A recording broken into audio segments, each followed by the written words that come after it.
Well, hi there. Welcome back to Professor Snyder's. That's me. Music Biz News.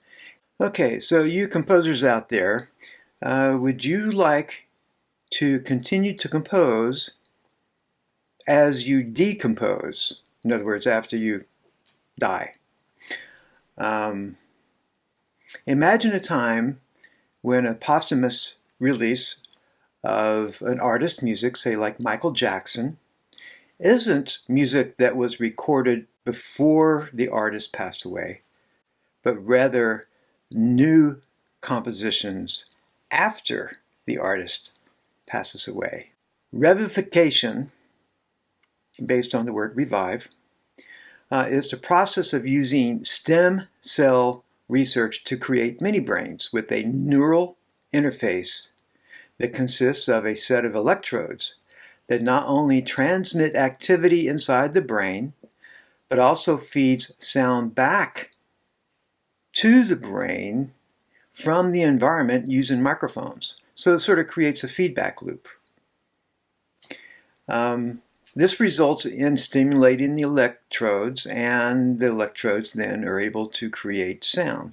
This is actually taking place in an art gallery in Australia, where post-mortem music of Alvin Lucier is being performed.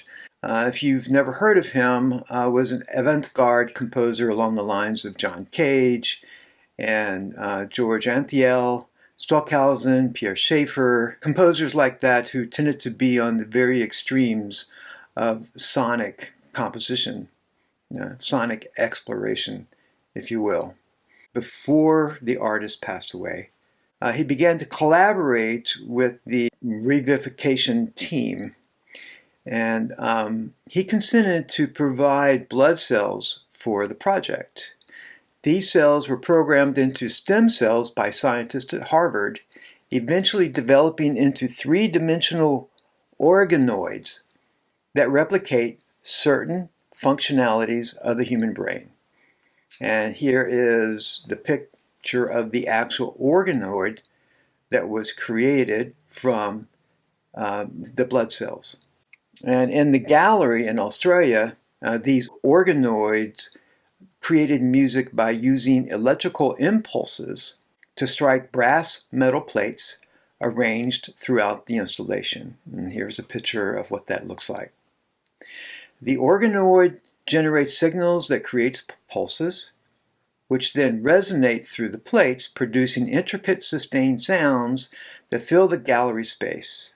This transformation from his own blood to a tiny lab-grown brain, living outside of and beyond his body, creates a surrogate performer, a living, autonomous entity that through its agency continues his artistic journey. One of the key figures behind revivification, Guy Ben Airy, expressed his curiosity about the evolution of the organoid. He shared his thoughts in an interview stating, "We're very interested to know whether the organoid is going to change or learn over time." Okay, you ask, how can you create your own organoid so that after you pass away, you can continue composing? Because that's what you like to do. Well, probably not too soon. Revivification is not a commercial product, so don't expect to be able to grow your own mini brains anytime soon. However, said Matt, we are big believers in open source tools and communities. So once we've caught our breath after the exhibition, we'll be publishing more on the hardware and software we created for the project. Much of the technology they are using is yet to be released to the public. So their research will also go back into the R&D at the research centers and companies that have supported them. And I'm sure that the merging of biological organoids and artificial intelligence isn't too far off.